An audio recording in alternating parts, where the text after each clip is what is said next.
My name is Inigo Montoya. You killed my father. Prepare to die.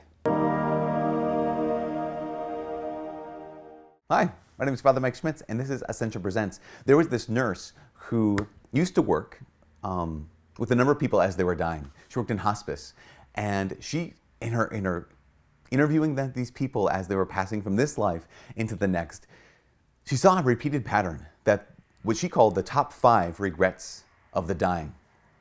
Among those 5 were things like, I wish I had let myself be happier. Things like, I wish I hadn't worked so hard. Things like, I wish I had stayed in touch with my friends now that here I am with very little things and I have found myself with very little friends. Things like, I wish that I had been able to express my feelings more. If I loved someone, I wish I had told them I loved them. If I was sad, I wish I'd let people know that I was sad. Another one was, I wish I'd been true to what I wanted to do, what I wanted to be, rather than conform my life to what someone else expected of me.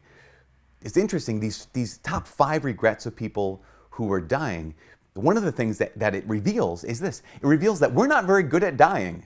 Like, we're not, as like a people, as a species, as a whatever we are, we're not good at doing this thing that every single one of us has to do at some point. That's why I love that Lent is practice.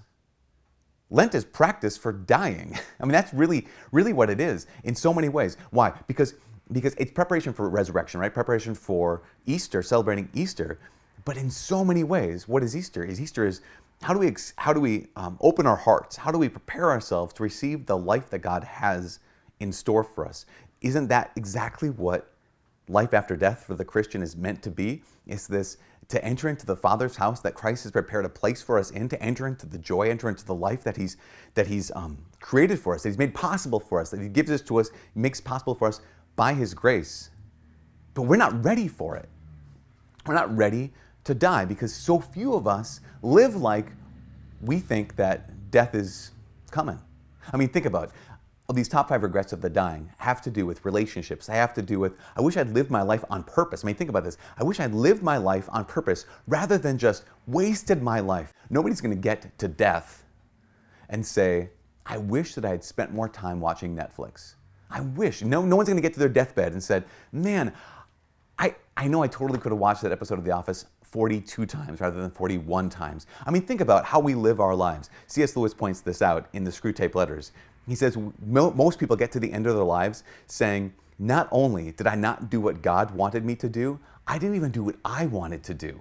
Why? Because I just kind of indulged myself. I didn't live on purpose. I kind of lived like life is an accident. Since so few of us do that, one of the things that Lent is meant to do, it's meant to strip us from the extra things that we know that we don't need.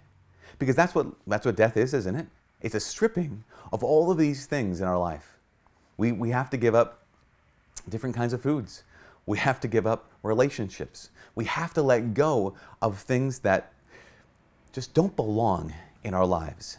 And we have to say yes and hold on to the things, maybe, and particularly the one thing that we absolutely need. Lent is meant for us to be a time where we turn away from those extra things. We turn our attention to other people to invest in them.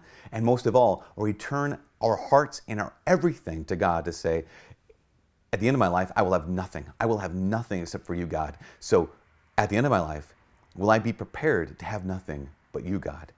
This Lent, your fasting, your penances, your prayer time, your almsgiving, it's meant to do all those things. It's meant to be a preparation for death. And if you do this, if you live life like you know that someday you're going to die and have to say, what did I do with this? I didn't want to live on accident. I wanted to live on purpose. Then you'll be ready. That's why this is an incredible thing.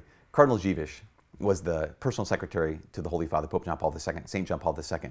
And he said, it wasn't just John Paul's prayer life that edified him. It wasn't just his charisma that edified him. It wasn't even the way in which he was able to do incredible things with his life that most impressed Cardinal Dziwisz. Cardinal Dziwisz said the most impressive thing about John Paul II was how he died. He was ready to die. He was ready to allow himself to be stripped of all of the things that he didn't need so that he could cling to the one thing that he absolutely needed. He allowed himself to experience suffering. He allowed himself to embrace the pain of his long, slow, debilitating disease. And he allowed himself to die when God called his name. And this is remarkable. It's the most impressive thing, according to the person maybe who knew John Paul II most, possibly the most impressive thing that John Paul ever did. His life was a preparation for death. So he said he wasn't a passive observer of it. He was an active participant. That God is calling his name and he's saying yes. That God was stripping him of his physical strength and he was saying yes. That for John Paul II, death was another journey that God was calling him on.